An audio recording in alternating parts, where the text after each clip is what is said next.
All righty. Awesome. Thank you for joining us. We're happy to have our guests join, and this is Pat and Tiff. Would you care to share a little bit about what you do or what you're happy to share with the world? Go for it. Okay, so I'm up. So we are both coaches and facilitators. We both, well, how we met was we were both studying business degrees, and so we started our careers in the corporate world. Pat bailed much faster than I did from the corporate world. Yay, good job. I lasted 4 years, but I knew on day one that I made a mistake and that I shouldn't be here. So 4 years and I was out. Yeah, and then my journey, I was in the corporate world for about 10 years in learning design and facilitation, the most of the 10 years. And then near the end, started switching to organizational coaching. So I was doing a lot of career coaching and working with graduates. And it was funny for me, like the first 6 to 7 years really felt like, I was like, oh yeah, this is what I'm doing for the rest of my life. You know, I was going to do the 40 years or whatever it was, and then retire and do all the things. And it was in 2018 that all of a sudden it didn't fit anymore. And I was quite surprised because I'd had my heart set on doing this thing. And but it took me probably a similar amount of time, about 3 years, to work out that it was that I didn't fit into the corporate mold anymore. I didn't want to fit into the corporate mold anymore. And then I decided to jump ship too. So we both work together in our business. We help people who are on a spiritual journey and trying to work out how that spiritual journey fits with the human existence, work, life, relationships. And we have been supporting people through that journey for the last nearly 2 years. We're coming close to 2 years now. Wow. And and it's been really amazing to watch people's transformation. We really focus on learning how to love ourselves more fully, to witness ourselves as a whole person, and really bring parts of ourselves that have been in the shadow and start to bring them into the light, and have like real love, acceptance, and compassion for those parts of ourselves. We like teaching people how to feel again. You know, like to feel emotions, and that it's okay to feel all the emotions. There's nothing wrong with you for feeling emotions. And then using those two kind of foundational aspects to help people transform their lives and really step into their power and create the life that they desire to experience. Oh my God, I love it. That's so amazing. It's one of the reasons why Adrian and I started this podcast, because there's just so much abundance of information to be shared around like health and wellness, and creating more conscious dynamics as a couple as well. And we were able to join in on your masterclass. Why don't you guys share a little bit more about that, what you're currently going to bring out into the world as far as relationships go, and creating a more conscious dynamic for all to enjoy? Yeah, this masterclass was born from just the experience we've had through our own relationship. We've been together for quite a while, 13 years now, or almost coming up on. Yay! 14. It's been a long refreshing. time. Refreshing to meet couples that have been through the works of making things work, and we're not perfect, but we're doing the best we can, right? Absolutely. And you use the word there, work. There's an element of work to creating a conscious relationship. And we had time, especially through the lockdowns, to reflect on our relationship and to look at how far we had come and all the things we had worked through together. There was a lot of change. Like we Oh, yeah. weren't the same people that we were when we were 18 and 19 when we first met. Yeah. We weren't even the same people that we were before COVID came into our lives. Like we were just completely different. And it was really cool to reflect on the fact that through all these different versions of ourselves that we've been through, that we've had that commitment to each other to allow for that individual evolution, but then also to allow for our relationship to evolve naturally, you know, with that. And we've taken different roles and different responsibilities, and we've flipped that time and time again. And we've found a way that works for us. And so we're pretty excited to be sharing that with other people. It's not like a strict formula of how we think you should have a conscious relationship. It's really about opening the doors to understanding like who you are as a person and how that impacts the way you relate to other people. Yeah, definitely. And looking at, I guess for us, the key elements to what help foster that conscious relationship, and we spoke about that in our first call, the elements of acceptance for self and other, compassion for self and other, and these fundamental sort of human elements that we all want to receive, but sometimes might not know how to give and receive. And if we can tap into those places, the relationship naturally takes care of itself in a very beautiful way. And we've found that as we've evolved together, that's been the case. Yeah, and we also acknowledge today that like conflict is part of being in any relationship, whether it is a romantic relationship, whether it is a platonic, whether it's with your family, whether it's with your colleagues, you know, like conflict is inevitable because you're a unique individual who has their own thoughts, ideas, ways of communicating. And you know, it's not about, oh, we never, like, you don't ever want conflict. That's the foundation of a conscious relationship. It's like, no, like a conscious relationship has moments of disagreement or even just coming from different perspectives. And you allow for that to help you evolve as a person and as a couple. Instead of, you know, always trying to prove that, you know, I'm right and you're wrong, or I want, you know, like, it should be my way, not your way, or vice versa. It's really more about understanding like where does that need to be right? Or where does that need to feel like you're powerful come from? You know, because if you didn't feel threatened in that moment, you wouldn't, you know, like attack each other. You know what I mean? Like you would really just be like, okay, hold on.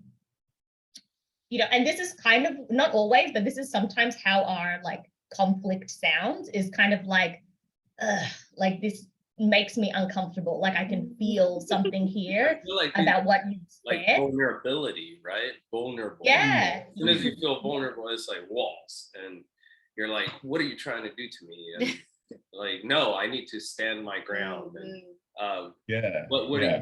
I feel like a lot of times that conflict is more of an expectation. I have a certain idea of how Candy should act or treat me. Vice versa, yeah. How do you feel, or how does one navigate that, or how can one navigate those feelings? It could also even be subconscious at times. I needed to catch myself. I would say for me, like you made a great point, like that vulnerability and like, what are you trying to do to me here? Like, don't do that, and trying to block it. And I found like in conflict a lot of the time, like a real desperate need to be right and to win the situation so I'm not vulnerable and I don't look weak and I don't look stupid, right? Like looking back. Yeah, absolutely. I'm glad we're resonating together on that there. Oh yeah.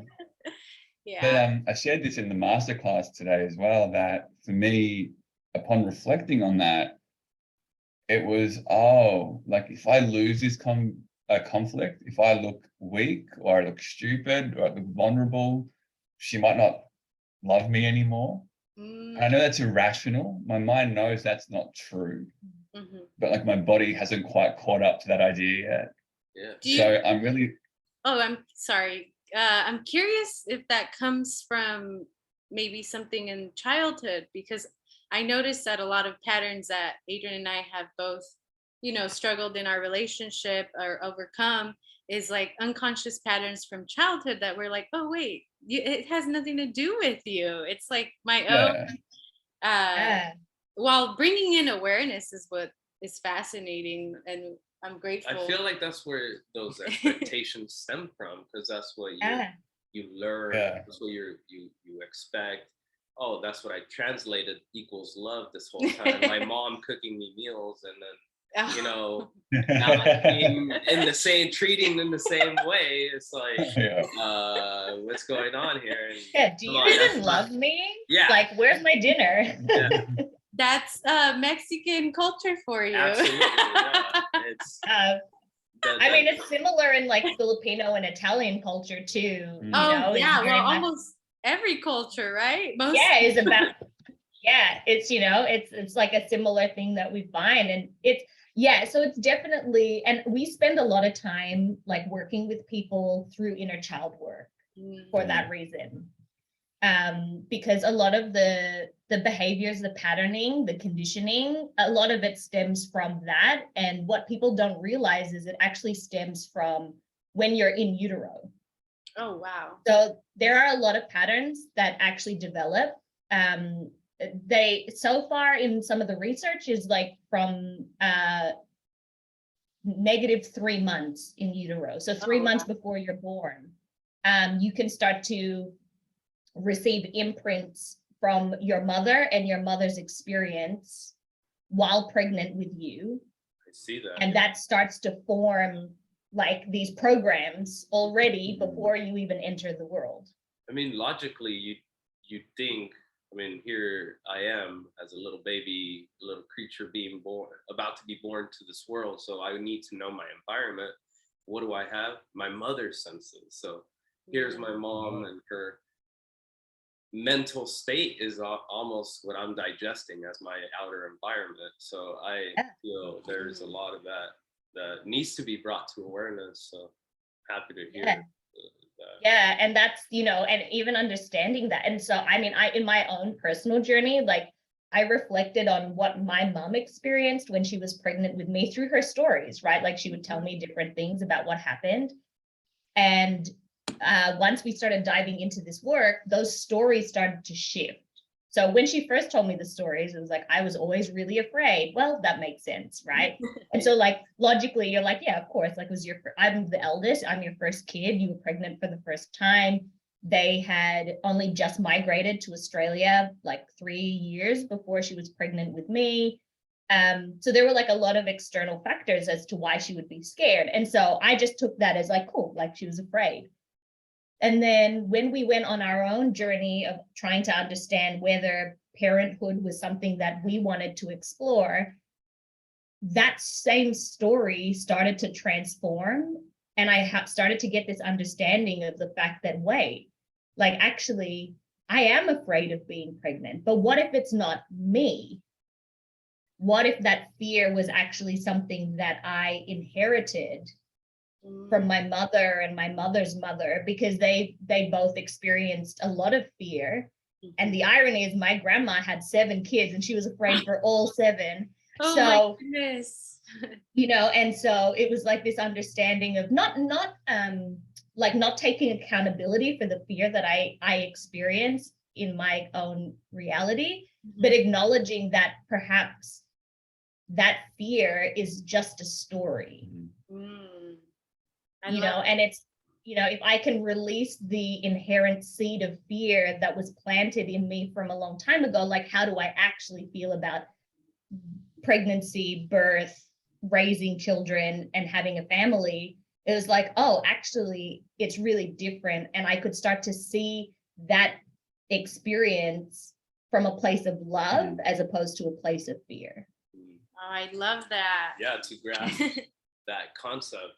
I mean, to hold it in a place that you come to understand to that depth. I mean, it does demand, I guess, as serious as it is, it demands that from everyone, but it's not common to have this much thought behind this. It's just like natural, oh, I'm pregnant, oh, fuck, what did I do? Like, you know, yeah, I'm shitting myself. That's normal. Like, there's nothing wrong with that. And it's like, well, not that there isn't anything wrong with being afraid, right? Or feeling fear.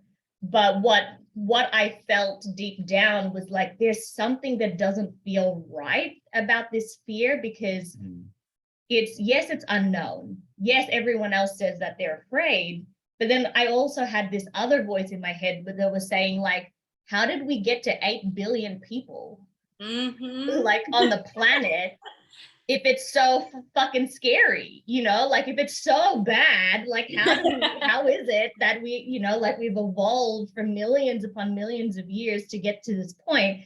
So I was having this conflict in my mind of like, hold on, like, how can this fear be preventing me from having children when people have babies all the time? So there was like a layers to my experience, and I think it's the work that we've done that really helps us understand how these stories are bullshit. Yeah. I feel like You there's know? a lot of energetic charge though, too. That's, I mean, you're trying to unroll this snowball that has been going down for generations and generations of cycles, and here you are unraveling. It might just be the story, but to unpack all that and dismantle it, I imagine, I mean, like everything, there's other areas that I relate to that dismantling, and that sounds, I mean, I feel like it's, people can spend a whole lifetime there and have a fulfilled life. So it's I mean, yogis, that's like what they do, right? They just spend their time in a certain aspect of just peace, or not destroying anything, reverence for all living things and whatnot. I mean, you just choose that point and it just blossoms this significance. I feel like that makes the world go round, really, to sound cliche.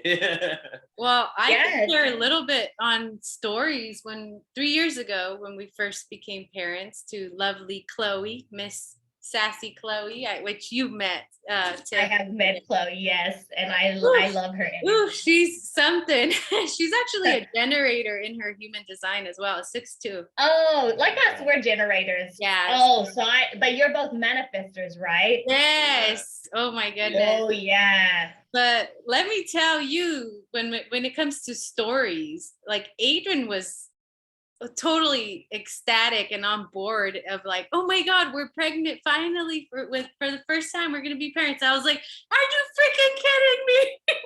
I was like, what are we gonna do? How are we gonna raise this child? How are we gonna afford this child? Like, so many stories, right? And a lot of it does stem from like society, our parents, like the conditioning that we receive from the outside, you know, call it noise. And then finally, when you let go of all those stories, it's like, oh, I do know what I'm doing. There's just this natural inkling of like, everything's gonna be all right. You're gonna figure it out. And this is, if anything, there was a book that was really profound. It was around money. The Soul of Money, I believe it was titled, by Lynn Twist, and she referenced something that Buckminster Fuller, great philosopher and architect, said is, our children are our children are our ancestors. And it stuck with me, because I was like, wait, they're, you know, like being in the thought process of like, oh, our souls incarnate and want to have these human experiences. And like, especially being a first-time mom, I started diving deep into all like, you know, the spiritual essence of motherhood and having a child. And so for me and Adrian, they've been now we're on 2 children. We just had little Avani 6 months ago. And so they're our greatest teachers, that's for sure. Yeah, that's one. I remember hearing this quote or reading a quote, and it said the greatest mistake a parent can make is to assume that their child's soul is younger than theirs. Yes. Ooh, that gave me chills. Yeah, Yes. because we live like in this dimension, we live in like a linear paradigm where we believe that things happen in a particular order, right? And so it only makes logical sense if you use that perspective that your child has to be younger, right? Because you were born first, and so therefore your child would be younger, so therefore their soul is younger. And it's like, when you make that assumption, you will like assume that everything that your child is doing is like you have to teach it, right? Like you have to teach your child, you have to teach them the way of the world. But what if, like, using that perspective, really what it's suggesting is, but what if your child is here to show you the way of the world, not the other way around? Absolutely. And that's pretty cool. I mean, it scares the shit out of me. Like we have our little ones doing. I can extend on that. I love that. Please do. I've had a lot of things come up for me personally, and I was excited that we were pregnant and having a baby, but then it started to reveal all these stories or blocks I had around my relationship with my own father, how I'll be as a father, and all started to come up really quickly. I was like, what is going on? Like in line with when we found out we were pregnant. It was literally like the day after you found out. Like I literally peed on a stick, and then the next day I short-circuited. He short-circuited, and I was sitting there like, "Hey, I'm the one that's pregnant. Like, stop stealing my thunder!" Like, oh my god! And just to sit with that over a few weeks and to sort of reconcile all that, realizing, wow, this kid is 8 weeks old in the womb. Yeah, literally looks like a lizard or a reptile in my stomach. And it's teaching me so much and allowing me to reconcile a lot of parts of me. What's going to happen by the time it's 10? So it's been a really fascinating experience to lean into that and go, oh, this kid is going to be another teacher in my life. And it's been really beautiful to sit with that. Yeah. I was just thinking about that. I once heard, I can't even remember who said this, but it just stuck with me. Let the student be the teacher. And I feel like I always see that the teacher or the teacher gets pretty much one-upped by the student, or the student surpasses the master. And it's because I got out the shower and that's what I said to Candy. You know why the student always surpasses the master is because he sees through the eyes of the student, and the master is seeing through a full cup. I mean, he's not allowing anything else in. He sees these youngins as I gotta teach him. The dad can be thinking the same thing. I gotta teach this young kid. He doesn't know anything, but I feel like they're enlightened as soon as they're here, and here they come to be programmed to like obey and be docile and just submit to. Domesticated is what we always say. Authority, domesticate them, right? Authority. I love how you said, I love how you said that the child is enlightened when it comes here, because just hearing those words, I completely agree. Like I watch little kids in my family and the freedom they have to play and express without any judgment or any restriction. And now at 32 years old, I'm desperately trying to get back to that place. Like, how do I get there again? No, I mean, the letting go, right? Like it's almost like cliche, like, oh, let go, let God, like, let go, just let go. Or what are you doing grasping? Or what are you doing trying to make things happen? Like, oh my goodness. The law of attraction and all this. And it's, how can you even do that? How do you let go? What am I supposed to do? Just sit here? It's so hard, but no matter where you apply it, I have found more and more, it's almost like the cosmic joke. you just gotta let go. You just gotta let go. Like if I see Chloe dropping milk, like it's just milk. She's just experimenting. Yeah. Like she's just seeing matter, this liquid, and like the reaction and what it's causing. And I mean, all I'm doing is saying, don't do this. At 10 years old, what else is she not going to be able to do from those lists that keeps on growing, or from that list that keeps on growing, and what not to do? And that's just limit programming, the box that I keep putting, or that we keep putting things in, even ourselves in, like limitations, the thought processes, the way we think, the words we use, just limiting ourselves, just through the repetition of what we see others do, and through the emulating of what my dad did or whatever. But oh my goodness. When there's ignorance in that just action, like that's what is produced. It's just ignorance, and I am not gonna stand for that. So I love that you're bringing conscious relationships, conscious couples, focusing on this couple aspect, but I feel like that just ripples out to everything else. It's just everything is a relationship. Our relationship to money, our relationship to our significant other, our relationship to self, our relationship to source, our relationship to, life, everything, just our morals, our ethics. Like we say, oh, don't spend on dumb things, for example, but I'm just throwing money on Starbucks, or like just not even thinking, swiping the card or whatever. Like it's not, I'm contradicting myself. I'm being ignorant in that aspect. I'm not upholding my values, I feel. And if there would be more conscious decisions, I feel that's always a better future, a better outcome. So but it's also challenging, like what the saying is, like, and we tell this to our clients all the time, like there's a reason there's the saying, ignorance is bliss. Oh yeah. because it is, like doing this work, like I can't tell you how many times I'm like literally sitting in a puddle of my own tears because of this unraveling, right? This breaking down. And it's like I'm sitting there crying, and I'm thinking like, fuck, this would be so much easier if I just had no idea.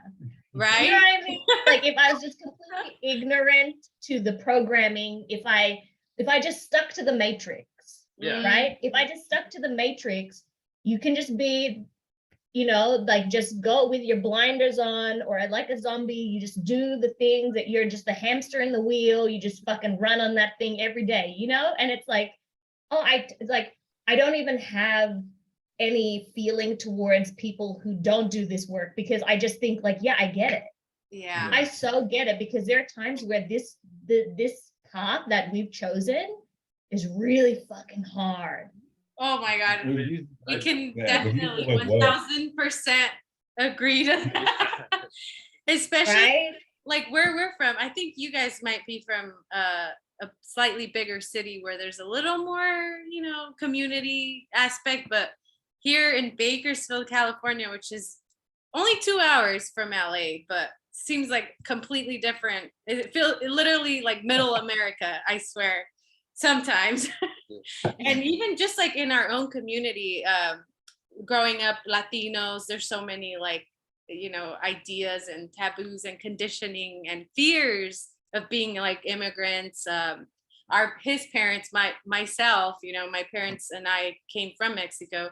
And so there's a lot just to basically unravel. And it is easier to take the, easy road of just, that's how my parents did things. Or, just to do what everyone else does, like it'd be easier to just say yes to things that, when people say, oh, you should do this, and you just go, okay, and you just do it, right? Like it might be crushing your soul, but if you don't even know you have a soul, then you don't give a fuck anyway, like it's just crush away. I didn't even know I had that. But when you have this, that awareness, that awakening to something bigger than just this human experience, like, I think it does make you more sensitive, Oh, you know, more sensitive to energy, more sensitive to the relationships you have with everything. And you know, it's beautiful because you do feel, I don't even know how to describe it, but you do feel more maybe authentic, connected, whole, you know, like there's this sensation inside you that you're like, wow, like whatever that sensation is outweighs the pain of staying the same. mhm. I mean, I like to think about it like you get into such deep valleys that makes only the climb that much more dramatic. I feel like that Oh, peak, yeah. that next peak just makes it that much more of an elevation, of a night and day difference in of such a polar opposite. It's the joy is much deeper, just as that sorrow you just experienced was that much deeper, bringing you to a new level of sensing, a new level of feeling. But now, what I have felt personally is just now I can feel that much more grateful and that much more in love and that much more in just able to share and not care whether you reciprocate or not, or whether you feel the same, or whether I triggered you and it came back a certain way. And that's great because I needed to see that anyway. So like, it's good. Like, Oh my goodness. I'm just giving. Like now it's Being mirrors for each other. I guess I go towards the other opposite end of ignorance. I go to the I cannot ignore. So I'm just gonna freaking I'm just gonna do. And like, oh, I see that lady needing to pick that up, I'm gonna grab it. Or this guy he dropped his handkerchief or whatever. Like I'm gonna give it to him. Like, hey, dude, drop it, man. Like it's just I could keep walking because I need to make this meeting, but what is 10 seconds gonna do? I just gave a little bit and it made me feel good about it. And honestly, I feel like it's almost selfish too to be so giving because I'm Totally. so much out of it. I feel I can't even give. You get it back tenfold. It's impossible to give almost. Would you guys, I'm sure you guys could agree or relate to this also, is there's a huge sense of responsibility once you become conscious or aware of certain, you know, paradigms, that now it's like, oh shoot, now it's easier not to, but now it's time for me to share with, you know, loved ones. And then there could be that sense of wanting to save people when they don't need saving, even in a relationship, you know? Totally. I mean, and that's where we came from in our relationship was, you know, like I was always wanting to like protect and provide, like very masculine traits. Oh my and goodness. like I always, when I work with men, I always like relationships just naturally come up because I guess that's the source of a lot of our growth and angst and where the work is. And I speak from my personal experience that every time Tiff was going through something, I got my like toolkit out, like, oh, what can I fix right now? How can I fix you so everything's okay? And that was my default, to try and fix everything all the time. Me too. Rather than letting her have her space to just feel and just be her. Because all she wanted was to be seen, to be heard, to be held, rather than me come with my toolkit and go, okay, let's fix this problem maybe right you should away. say this to this person. Oh, maybe you should, you know, like, you know, trying to like to, you know, to get to this resolution so it can be done, so she can stop feeling and she can stop crying and she can stop, you know, doing all things because you know, because really all it is a discomfort in our own selves. You know, like him going through something makes me uncomfortable, so I want to fix him so that, but really it's because I don't want to feel this discomfort anymore, you know, like to your point, like is it really selfless? Because you know, like but you can convince yourself that it's like it's for him, like it's for him because I don't want him to be sad, or I don't want him to be angry, or I don't want him to be afraid, right? Like that's the story. But really, if you dig deep, it's like, oh, but actually I feel uncomfortable that he feels that way.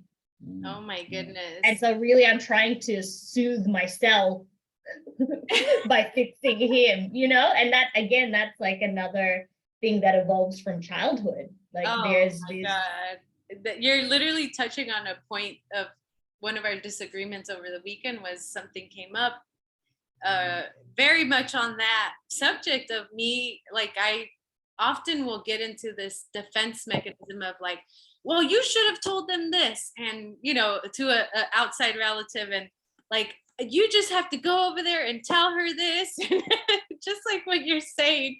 And Adrian's like, no, don't you get it? I don't want to. I'm just processing my emotions, and he just wanted to be heard and seen in that moment. But I was like, but you should have done this, or But I'm usually Yeah. the other end too. Yeah. Well, but it's so funny because we do it to each other, because we are just so passionate and we want the best for each other, and we're always like wanting each other to succeed, and just I don't know, there's so many layers. And so when someone outside of our relationship kind of inflicts or makes us feel a certain way individually, we're just like, oh, like come on, let's get let's get let's get them. yeah. like well, F that person, or they don't understand, they don't see your value, and you're I like, don't even know. like trying your best to be like a cheerleader but also a warrior, I guess. that's how it was, definitely. But then, like you said, Tiff, I realized, oh my goodness, no, wait, it's making me feel uncomfortable, because once again I'm dealing with the fear of being seen or heard, or like vocalizing my opinions towards others and not giving a shit of what other people think or say about me. It's like, it's none of our business, right? What other people think or say, but yet, we get into our head and try to think of all these stories like, oh, wait, they think I'm a lousy person, or they don't see my value, and then etc. But that's really just the ego messing with you, because you have no idea what they think or what. Yeah. Unless it was like vocally, like said, then you can get But it. even that, like, even if they were to say it, like, if someone was to say like, Tiff, you're a bitch, like that doesn't actually mean that that's what they truly believe inside. Like that could just simply be a reaction to the moment or the situation. Yeah. And so even if they try to verbalize it, it doesn't even mean that that's what they actually think. You know how, like, because one of the things we'll say is like, but they said it, so it must mean they mean it. And it's like, well, I mean, sure, but as you do this work, you start to realize how often we react to things, and words are just noise. It's just noise. Yeah, literally. It's not truth, because they just, we just make sounds with our mouth, and it just, and sometimes some people take it fine and other people think it's awful, and other people think it's the best thing they've heard since sliced bread. Like we just really don't know. And like we can't, if you keep living your life needing people to validate everything that you say or do or who you're being, like that's just another cage. Absolutely. Yes. Oh my goodness.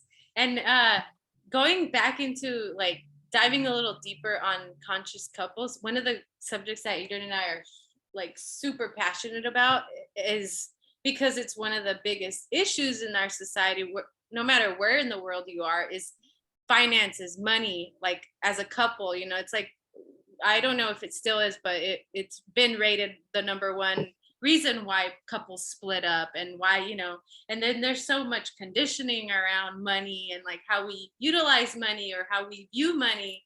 And so why don't you guys share a little bit about your experience, especially being in the coaching space? You're doing your own thing. You're no longer tied to a corporate, which quote unquote stable jobs for a lot of people around the world, like a monthly salary, like this number just appears in your account every month, and you're like, woo, okay, cool, like that doesn't happen anymore. And that's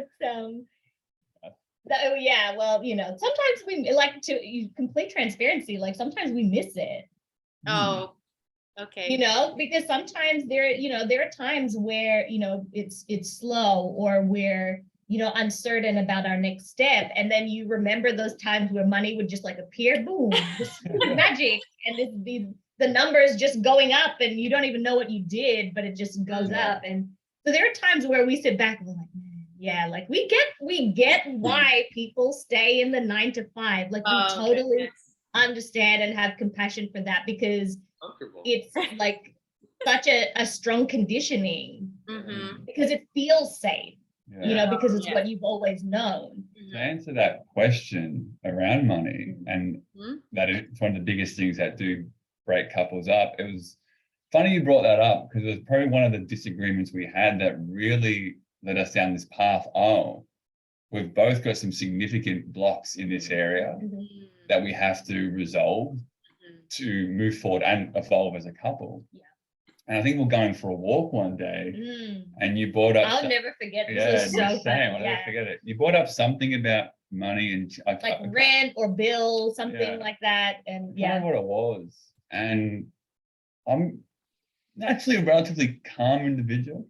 Yeah, super grounded, really chilled, doesn't raise his voice. Like he's just like a super like chilled out kind of person. But I just snapped in that moment, and I was like, what the hell was that in my head? Where did that come from? Even I was shocked, because I was like, excuse me? Like, who are you? What did you do with my husband?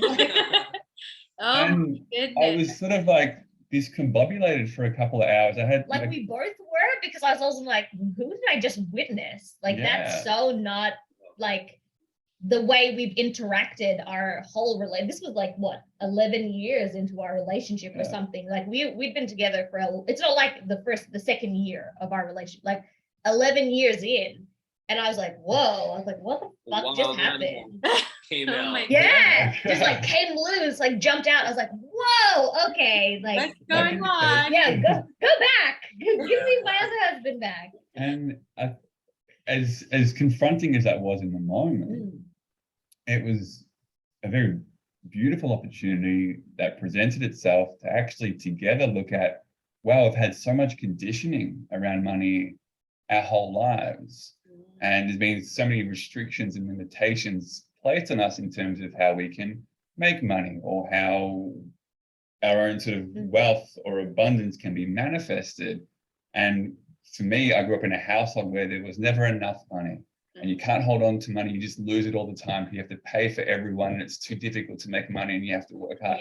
All this stuff that we had just started living together when we had this conversation, that it was all coming up, and I had no idea it was coming up. So I see like a conscious relationship with money, as you alluded to earlier, is also really important to establish and bring that into the relationship together, because it's such an integral part of the relationship. It's a really important energy, right? That exists in a relationship, like especially a romantic relationship, where you're trying to co-create your life together. And that moment started to change my relationship with money in terms of, as Adrian mentioned earlier, being conscious with how I was spending it. And not stopping myself from going to buy that coffee, for example, but when I go to buy that coffee, because I get to enjoy it, it allows me to go out, sit in the sun with the coffee, and actually connecting to why I would buy that coffee. Like the actual exchange. Or I buy gas so my car can run and it can take me to places I want to go, and starting to just bring that intention to how I was using money. So I had to really reconcile the money blocks that came out of nowhere. They didn't come out of nowhere, they'd been sort of festering for 30 years. But it moved forward, like it shifted from the subconscious into the conscious. And when we witnessed that, it was like, whoa, where the fuck did that come from? But like really it made a lot of sense. Like once you started to dive deeper and explore like the essence of the of the activation that happened, it's like, oh, actually it makes a lot of sense that we would be activated. Like for me, my pivotal point was not that, although I was shocked by that moment, but it was a different point for me. We had just decided to really work on our business together, like the Heal Your Heart program. And we had decided like, yes, let's do it together. Let's like kind of join forces and see what happens. Because up until that point, he was kind of doing his thing, I was doing mine, and we just worked next to each other. Mhm. And I remember one night, all he mentioned was like, maybe we should set up a joint account Mhm. so that like our business money can go to this one account. And I literally stopped breathing. Like I had this, and like I was like, holy crap! Like I like my body went into freeze. Like I like wasn't breathing. I kind of was like stuck in place. My mind was racing, but my physical body was like it frozen. And in that moment, like I could feel myself, like I just wanted to burst into tears. And I was like, all we did was suggest like having a joint account. And it wasn't even like all our accounts, it was just like one business joint account, you know? What surged there, you feel? Or if Yeah, you so feel that it was very much about my experience with money when I was growing up, like how I witnessed like my parents' dynamic with money, like my dad and my mom, and how they were when it came to money, how they used money as a way to control and to manipulate, which was also used on me and my siblings. And so I didn't realize that I had such a kind of evil view of money, because in my mind, it was money's fault that it was used to control me, Yeah. as opposed to witnessing the fact that it was the person using that energy to control me. So was it really money's fault, or was it the person who chose to use it in that way? And that took a long time to really dismantle that, because it had caused me so much pain. I grew up very privileged. Like I just not trying to make it out like I had nothing. Like I was given so much when I was growing up. I didn't even have to work until I finished university, because my parents would give me an allowance and they would pay for everything, and it was really great. And the flip side was that while I was given all of these things, if I stepped out of line, they would also be taken away. Wow. And so they were given conditionally. So if I behaved and appeared a certain way, if I said the right things, did the right things, then yes, you can have the abundance. But if you don't, if you choose to go against what is said, if you choose to go against what our family values are or our family beliefs are, then we can also take them away. Wow. So how would you say, let's say somebody listening has that, or is going through that, or can relate to that, how do you take back your power, or how do you iron out that wrinkle, I always say? Yeah, I mean, for me, it was Manifestation Babe uses this example, which this really resonated with me. And it was that, like, if someone stabs you with a knife, is it the knife's fault? Oh, I love that. I took her course too. Yeah, there's another way of seeing it. Dr. Wayne Dyer, I don't know if you guys are familiar, but he says you never die from a snake bite. You die from venom. Like the snake bite is not the lethal action, it's actually the venom inside, the venom growing within, that kills you, or rushing through your veins that kills you. Yeah, is what, and I think that was one of the first realizations I had about the fact that, oh, okay, so it's actually not money's fault. It's not that energy, it's not that frequency. It is an energy and a frequency that everyone has access to, and you get to decide how you use it, and that it can amplify, the light, but it can also amplify the shadows too. And that's that radical responsibility that we need to take. Is that you can do whatever the fuck you want. There are no rules. You can use money to control people. You can use money to get what you want. You can use money to gamble, to have sex, to drink alcohol, to do anything, right? You can do that. And there's nothing inherently wrong or bad about it. It just is. And yet, if it doesn't serve you and it doesn't serve what you're trying to create, then you can start to see how it's like amplifying that shadow aspect of you, or you could choose to use it to amplify your life.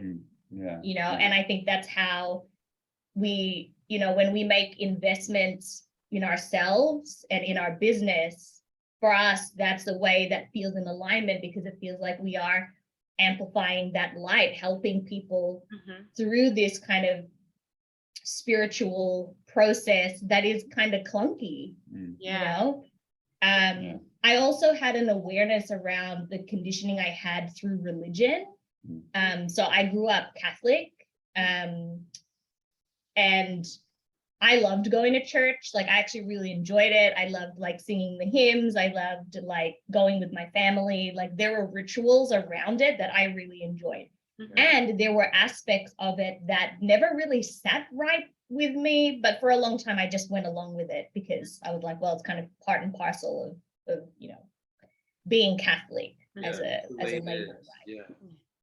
And one of the things that I realized was there was, for me, a lot of contradiction in the way that we were taught about money. Oh, yeah. So it was like, you know, you have to give to the church, but it's also bad to have lots of money. Yeah. Oh my goodness. You know, and it's like, and it almost like it almost put emphasis on like that it's better to be poor, you know, like, and one of the things that I also had to dismantle is like, but how do I help people if I can't help myself? Yes, exactly. You know, and it was kind of like really changing so many different perspectives that I had on money. And what I never realized was that even though I use it every single day in exchange for goods and services and the life that I want to live, I never realized that underneath that, I actually had this layer where I thought, but deep down, it makes people evil. Oh, okay. So that was like, it makes people do bad things. Yeah. And that's what came to light in that moment when I was like in freeze, not breathing. Yeah. So like, you thought 10 years ahead of time and you were Okay. Yeah, and just really being like, holy shit, like, I never realized that how afraid I was of money. Oh my goodness. And that was a really big realization for me. And then because it happened really close in time, yours and mine, they happened almost like maybe a few days apart or something, bizarre like that. Was happening. And it brought that awareness in both of us, and we both saw the different ways in which we perceived I think one that we had collectively too was that we were like, in order to it is hard to make money. That was another belief. The hard work, you have to work hard, you have to hustle, you have to grind. That's something that still after many years has been in like so deeply. You thought you got rid of it, and then, oh, there it is again. There it is. Yeah, it's a sense of pride. It's a sense of like identity, this badge, like, oh, there he is, the hardworking Adrian, like, and now like, what am I supposed to do? Like you mentioned letting go, that for me as well, so hard to let go of that identity, like, because it comes with some sort of respect to be that hardworking person. And it's also what we witnessed in our families. That's what I was going to say. I remember like reflecting when these money stories were coming up on all the people I know in my family who worked hard to make money, but none of them have made the money they wanted to make in all their hard work. And when that landed, I'm like, oh, that's odd. But they're still working hard, thinking they're going to make all the money, and they're like 60 years old now. And so like, how did that's a bad formula. And now they're like about to retire, and they're like, oh, maybe then I'll feel like I have enough when I retire. I was like, bro, you're not going to be working. Like, how the fuck are you meant to feel like you have more when you're doing less, if your paradigm is that I must do to receive, you know? Oh my goodness. That's been one of the most difficult things for me as well, is just being able, especially being deeper into like learning how to be more in my feminine, of being able to receive just for being me. It's been like, oh no, I have to have like input, output, you know, like in order to receive. And it's been extremely challenging, even as we move into like, you know, Adrian and I also want to be in a similar boat. Like we've been kind of like working up, but also kind of like dabbling, like not fully committing of like, oh, but then we need money, so let's go back to work, or you know, like wanting to be on our own. We consider ourselves entrepreneurs, and then yeah, there's that money aspect of where like, damn, where we make our money, and like, you know, all the stories that we tell ourselves. And even as a couple, like even when we were working like the 9 to 5 grind, and but like early on before getting married, we had decided, look, it's a non-negotiable to talk about finances, talk about money, and get comfortable with it, because both our parents split up over money, and like always that was like the root of the problems. Money, not enough, or you know, someone losing money, etc. And we're like, a great mistake. yeah. Blah, blah, blah. And so we're like, if we decide, even just being in a couple, as a couple prior to getting married, we're like, look, we have to, you know, like, let's split everything 50-50. Let's get the joint account. Like, I don't care. Other people like really push for like, oh, don't combine, especially before marriage, you know. But we did everything backwards, I guess. We were just like, you know, we're committed. We want to be in this relationship. We're going to figure it out.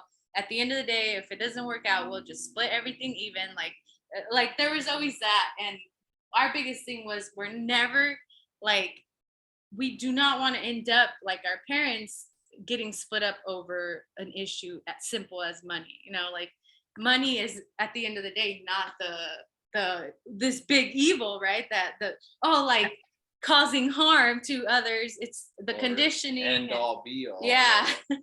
And so yeah. it's just been definitely a challenge too. Like it's something that even before, like, so now we moved a few years ago, we moved out of our own space where it was just us, you know, living life prior to parent being to my father's property, which has been quite challenging, because then now I have this outside person outside of our dynamic of how we have an agreement, we have an understanding, and now we have like our parents, because his parents as well, inputting in like, wait, Adrian's not providing, especially in I mean, a lot of cultures kind of deal with similar aspects, but like, oh, the man has to be the provider. He's what's going on? Why isn't Adrian working? Why isn't he quote unquote providing? It's like, but yet they lack to see that he's here, like helping me out as a like full-time dad, I guess you could say. You know, like we're both trying to figure things out, and while he'll go away and do a few projects and jobs to bring in income, but then at the same time we're putting in a lot of work that may not see financial reward yet. But a lot of people are like, oh wait, you guys are crazy, now you're parents and now you're trying to do your own thing. It's hard. It's all these stories once again, like, oh yeah, it's difficult to start your own business. Why are you guys doing that? Just get a And I can, Yes. What are you guys? yeah. You guys are parents. That's irresponsible. Yeah. What's going Well, on? and that word provide, like I share that pressure. I think many men who might listen to this might resonate with that. And I was taught that you can only provide through one means, money. No other way to provide. It's not about support. It's not about love. It's not about holding space. None of that. You just make money, and that's all you do to provide. So deciding to go and try my own thing, and even now I'm in a transitional stage with the work I'm doing. So it's a slower period as we build something new.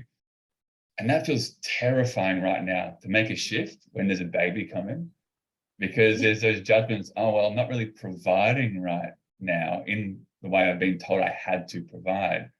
Yes. And trying to reconcile the idea that, oh no, but I can keep her safe and supported through love and compassion and holding space when she's not doing well, or she's feeling something that she has to work through, and trying to really feel in my heart that that's also providing as a man, or with masculine energy. And it's not easy to do. But yeah, that word is so powerful, that word provide, and what it actually means, and what a curse it is for men, that word. Oh goodness, provide, yeah. Being the provider, the sustainer, like that archetype, you know? I feel like it's tied into security a lot of the times. Um, I may be wrong, but I see Candy feeling um, a lot of the times when there's, I don't know, if something comes up or there's a financial burden that we didn't see and now we have to come up with this money, there's that security aspect that just goes out the window and it seems like everything is melting. And uh, how do you, I guess, tame those waters or sail through those waters, that turbulence? Or do you, I don't know if that was a clear enough question. Yeah. So step one usually involves some sort of freak out, but after the freak out subsides and we sort of recalibrate and recenter, for me, the last year, and I know you can probably second this as well, and I know this doesn't really offer much help, this advice in one way or this answer, but it's just knowing that it's always worked out. Like it's never not worked out. Like the fact that we're still here is proof that it's always worked out. Like things have hit the fan many times and there's always been a way, even the most unexpected way, and being open to this problem being solved, just like every other problem was solved. And for me personally, that's been a journey into self-trust and just trusting that things will be okay. And letting go, to use that word again, of trying to make it happen. But if I just can be with it and I can trust that it'll work itself out like everything always has and everything always will, it sort of calms my nervous system down a little bit more, where I can then make the right decision that then sees it solve itself rather than panicking and trying to make a decision from that place. Yeah. I think it's really like it kind of sounds a bit cliche, but it's like allowing the rise of that feminine in both of us and in our relationship, the trust, the acceptance, the allowing the chaos to come in, because in chaos is opportunity. Just really kind of allow it, because just like as a society, we just value masculinity so much. All of the traits and the characteristics of masculine energy is so important and valued in the world. But really, like all the points that Pat was speaking to is really about the feminine, right? Yeah. The feminine aspect of each and every one of us, regardless of whether you are male or female, is that we all have feminine energy, but lots of us have suppressed it. So we don't trust. And we need proof, we need fact, we need evidence, to say that, like, okay, but tell me where the money's going to come from. Receiving, allowing money to be received from whatever means the universe provides it.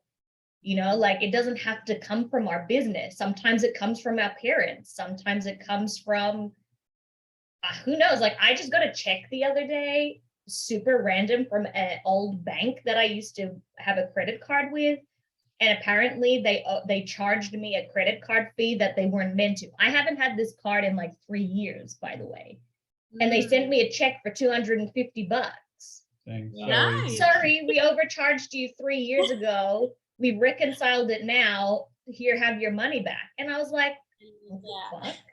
Where's my interest? Yeah, I was like, seeing that as a receiving. Yeah. But actually acknowledging that is you receiving that abundance is really important, rather than going, stupid bank just reconciling their accounts or whatever. Or getting mad, being like, what assholes? They took my $250 they didn't tell me for 3 years. Some people might. Yeah. Whereas I saw it and I was like, score! Look, I just received $250. I did nothing. Like nothing, Actually, that brings up something that came up for me before when we were talking about, like needing to do to get money, is what I found in my own journey, and you've been the same, and we found this with our clients too, is often our inability to receive, whether it is money, whether it is compliments, whether it's support and help, often comes from a lack of worthiness. You know, if I ask for help or if I receive help, does that mean that I'm not worthy, that I'm not strong, that I'm not powerful, I'm not independent, whatever the story is, right? Or if I don't do this to get money, then am I worthy of the money that I receive? Am I worthy of my wealth, my abundance? And if I don't do this for Pat, then am I worthy of love?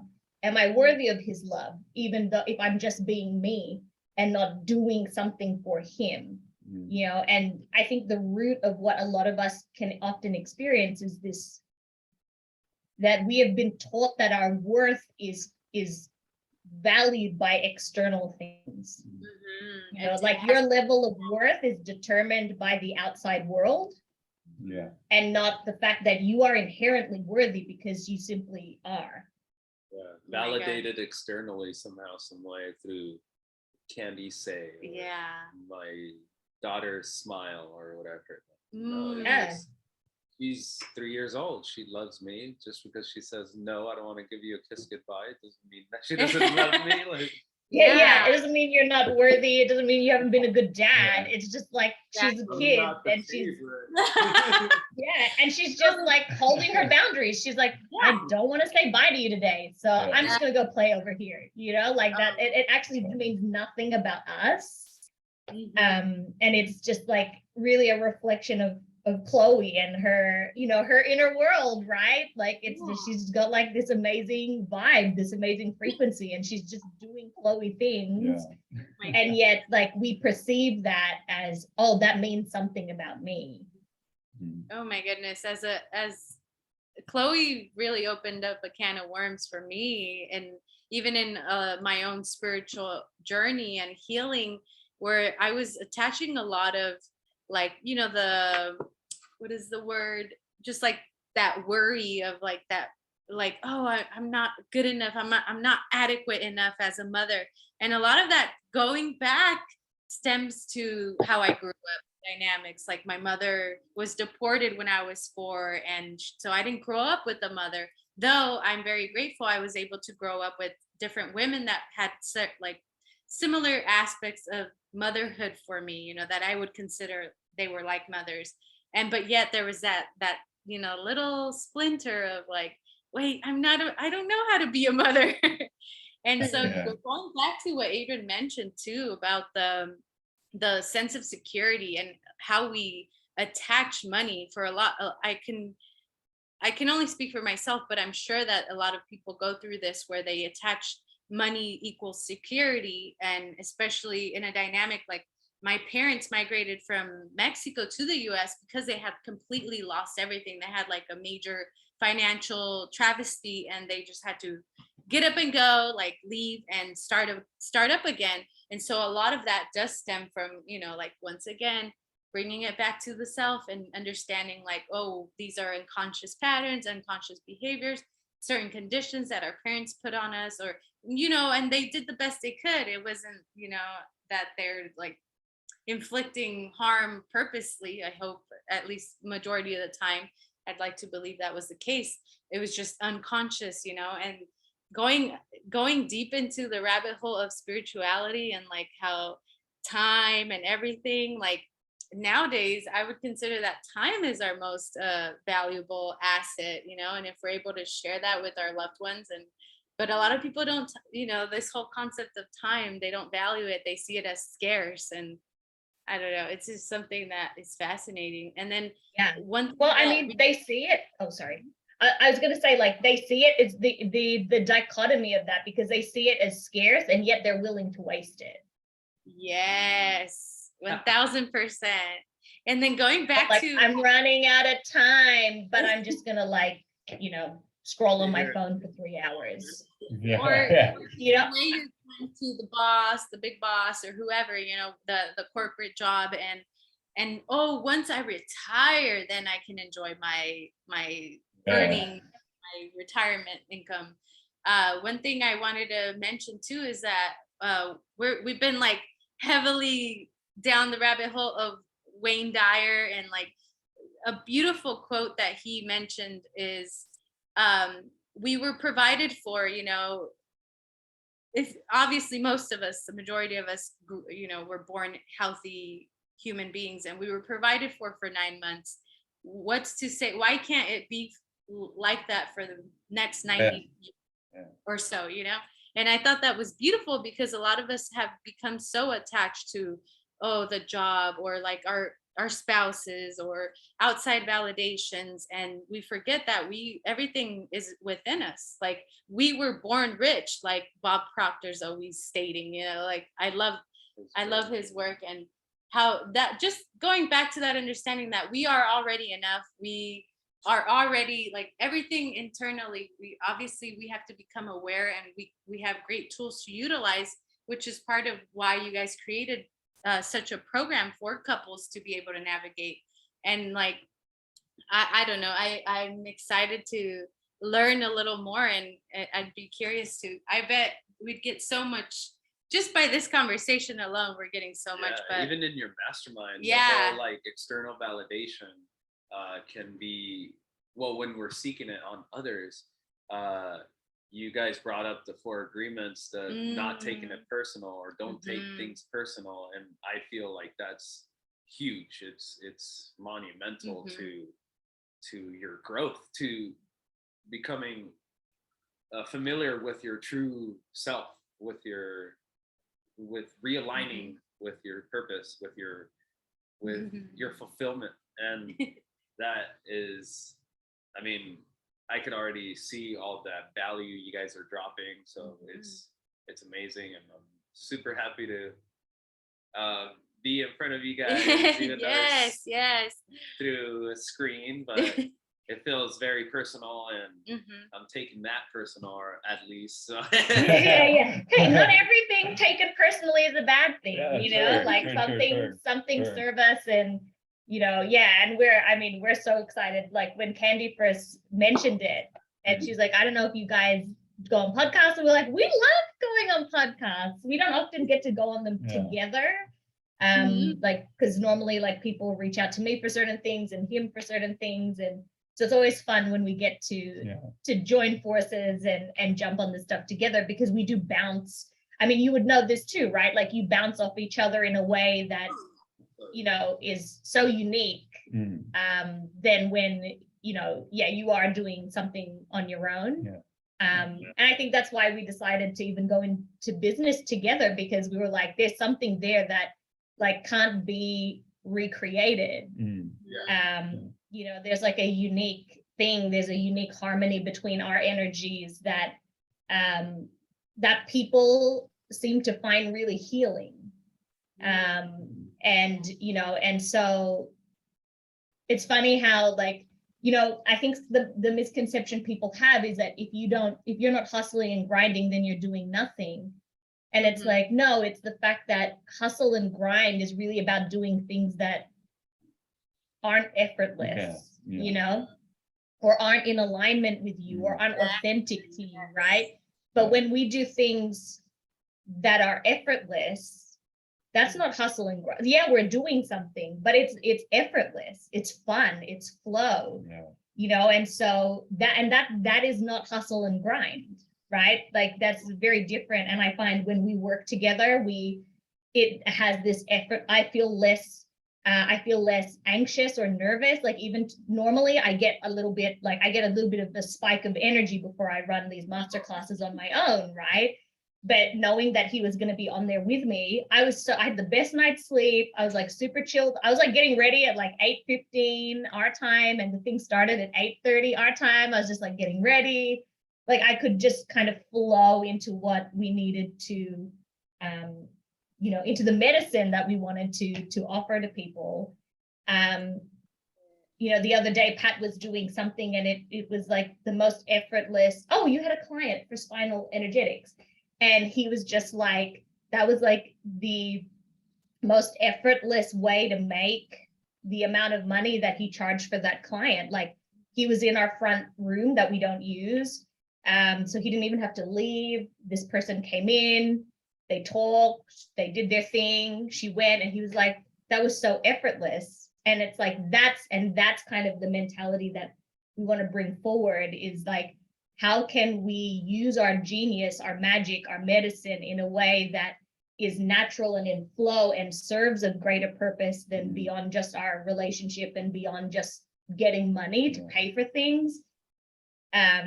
You know, how do you start to bring that together? And, you know, like, I'm so excited for you guys, like, you know, really building this next phase together, because it's like, if it's anything like what I've experienced, that effortlessness and knowing that you've got someone who really has your back and has shared interest and commitment to what you're creating,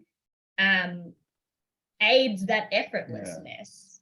And there's still the challenges that naturally come that you can't escape from in life, but being able to navigate those rocky waters together is a really beautiful experience, and you just continue to grow and evolve the relationship through those harder times. So it's just a really lovely experience. Yeah.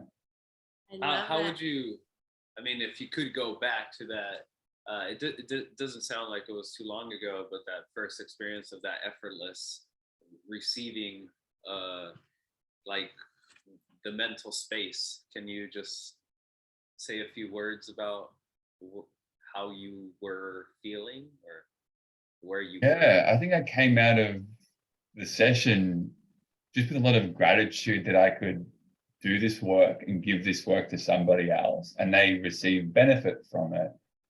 And it was almost through that giving that I felt like it was okay to receive, because it was a very beautiful mutual exchange, and it felt really effortless to give, because I was giving from a place of alignment.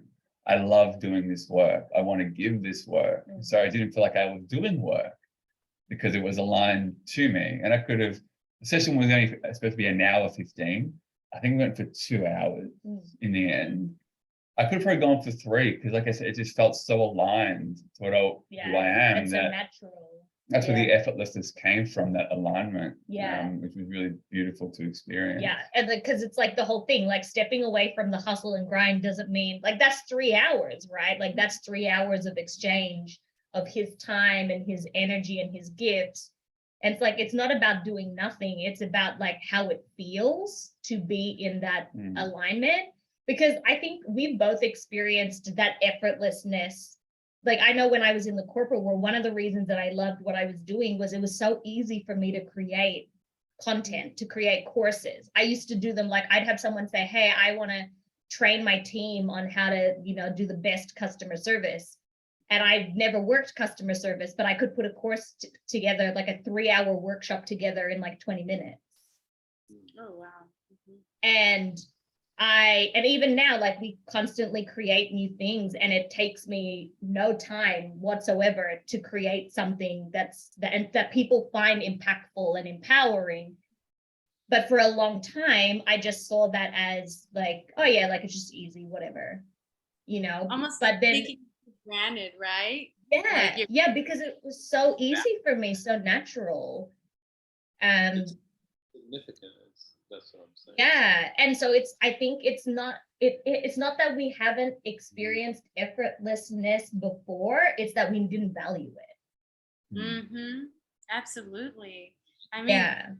I would love for Pat to touch in a little bit more. It's so funny because, Tiff, when you mentioned that he was working on getting his certifications for spinal energetics, it's something that I've been telling Adrian about lately. Like, for like less than a year now, but Adrian's really gifted in like massage therapy. Like, he's never done it professionally. He's just done it for like his clients in the personal training world, you know, fitness. And for family, they're always like going to him like the sobador in Spanish, that, you know, like, because he's got a really good gift and he gets in there in those. And why don't you maybe touch a little bit on like how the body, you know, like, because Tiff, I know you've been also learning about this and exploring this in your own healing, is like the somatics, and like how our body really does store trauma and like pain. Certain pain points may unlock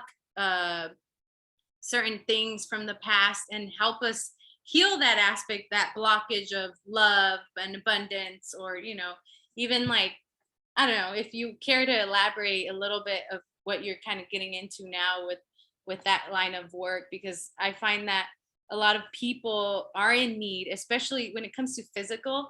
It's like it gets uncomfortable for Adrian sometimes, even with relatives that are masculine, you men, and they don't want to be touched, or also with women. And I already see them, and I know, and I'm like, no, just hold on. Yeah. Yeah, this line of work, like many healing modalities, comes off the belief that the body has the ability to heal itself. There's an innate wisdom present in the body, and that based on our past, the body will hold on to trauma or to emotion. And we can see that clearly in the body by the way someone holds himself, or the way someone might be protecting their heart space in a certain way. And I was like this turn. I'm like, Yeah. You're like, oh yeah, okay, open up. and the beautiful thing about energetic work is that the body doesn't lie. We might be saying I'm not feeling something, but we can see it in the body when we assess the body that, oh, there's something blocked around perhaps like your throat. Maybe you're not expressing yourself in the way you want, or maybe you're really finding it difficult to be heard in the world. And what this work does is allow us to essentially work with somebody's nervous system through like gentle touch to help unblock the emotion, the resistance, or the trauma that might be stored in that area of their body, to allow them to then express whatever has to be expressed and felt and brought into the world with a lot more ease and flow and freedom. So it's something new. I'm still in the process of learning it and practicing it, but it's done so much like wonder for me to be a client of this work, that now being able to give it back it's been a really, really beautiful gift. And it's quite powerful. And it's really complementary with the meditation, and that Pat is a meditation and breathwork facilitator as well. And it actually works really beautifully, especially now that we're able to do face-to-face workshops again. We did a trial run of a workshop, and it was really beautiful to see how it all kind of connects. And it's funny, like, yes, Pat's certified, but what we found really interesting was that it's something that everyone has access to. Yeah, like it's not exclusive to people who've learned technique. Energy is energy, and we can just by simply placing a hand on someone's heart or on someone's like stomach, if they're feeling fear, we can give them that calming energy from us to them. And you don't have to necessarily go learn a fancy technique. You can do that with pure intention. And touch, and just like touch and holding space or holding that moment, even in the hug. Like I'm pretty intentional with hugs. They say we need 5 hugs daily to be like healthy. Like it was a statistic, and I don't know. It's powerful because I feel like we're deprived of sensuality in our society, of the giving of these real emotional compliments, if you will, or just, hey man, like how are you doing? Or really showing care is almost like demeaning or weakness. Or you guys were also talking about this point too, which is so true. And just having or being able to hold space for people is actually very, very powerful. And I have found that sensitive like touch, or I definitely am owning up to my gift that I have this touch, and it's something that I'm still exploring, and I've been exploring for many years. It's just I'm allowing it to take its time, and whatever unravels will unravel. So it's just awesome to hear. So thank you for sharing. Thank you guys for getting into. I mean, we think because we're in the spiritual coaching podcast space, place in the world, you think sometimes it can become oversaturated, or you're like, but it's only because we're in it, right? But I find that the more and more people explore and really dive into wanting to authentically be themselves and share their gifting and help others, it's going to help, we're through each other, we can, do a lot of healing, and we heal ourselves. I don't know. I'm very grateful that you guys are willing to come on and share what you're doing in the world and opening up your gifts even further. Hopefully some of the people in our audience will look into your course as well, and we certainly will as well. But thank you for being beacons of light. yes. That's what it So is. much. And I can't wait to go to Australia. I've always I've Yes. actually never been. So you guys are Definitely. Melbourne or? Melbourne, Yeah. Oh my God. I have this, I don't know, for many years now. I don't know what the whole thing is. I just have this obsession over like Australia, and I find it beautiful. I'd like to believe that it's better than the US, but somehow people are always like, the US is, yeah, I don't know. I'm always like all about traveling and going and embracing different. It's a different landscape. There's definitely a different vibe to the US. I mean, we've been to the US so many times and we love it there. And there's definitely a different vibe to being in the US than it is here. I mean, we're just a smaller kind, like landmass wise, we're almost the same, but like population wise, we're like a 10th of the size. And so there's like kind of like a chilled out kind of just, go with the flow kind of vibe here. By water, like well, it's a huge land, but still like well, but everyone lives on the outside of Australia. Like barely anyone is in the middle. Like if you look at like a population map of the things, like we're all on the outside near the water. Well, there's desert, like the outback. But I was surprised, Tiff, that you shared that the coast is actually freezing. So it's kind of like California, like especially where we are, because we're at the bottom. So we're really close to Antarctica, and that water is really cold. Really cold. Although taking a dip. He's still doing it. We're in the middle of winter. Oh my God. I've done it here, but I don't think it's that cold, Bean. You guys are way closer to Antarctica. It's pretty cold. I don't go because there's no way. But he goes, and so it's pretty cold. But if you go kind of northern parts of Australia, the water is much warmer. So it's not, but down here I mean, we still go to the beach even though the water is icy. So but yes, if you ever come to Australia, you'll have to come visit, come stay with us. Like dips all day. Aiden's a he's obsessed. Oh yeah, you guys can go, and me and Candy can stay then. Yeah, beautiful. Beautiful. We'll plan. be with the little ones. 3 days. We'll be back.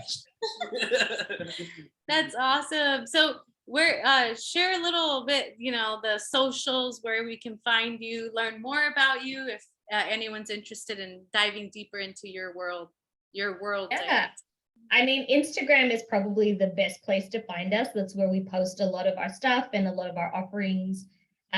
So I'm at Tiffany Roxas Coaching, and you're listed as simply Pat Chirico. Nice and and that's where you can find a lot of our stuff.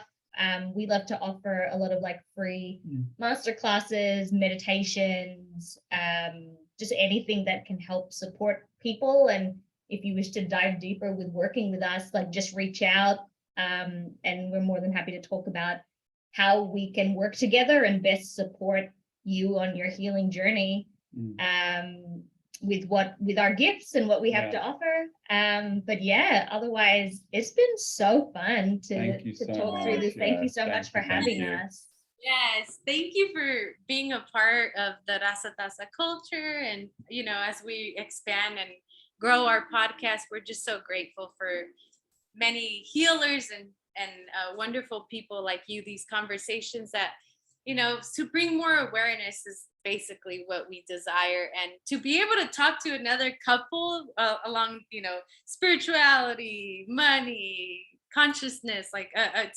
it's definitely a treat for us, because there aren't a lot of people, usually spouses doing different things, and that's okay too, right? But we're very grateful and blessed for the conversation that we had with you guys today. And we can't wait. We'll share all the details too, to your course and your social handles on our show notes. And then, yeah, we want to be able to also dive deeper with you on a more personal level. Can't wait to learn more about that. Yes. Yeah. Yeah. Thank you so much. Thank you. Sending you guys lots of love for the little one in the belly. Thank you. It's been kicking me through this So whole wait, podcast. when are you guys do? Or I always say it's so funny because when I was pregnant, I would be like, we were pregnant. Yeah. It's just one of those things that I would be like, yeah, It's we a were thing. pregnant.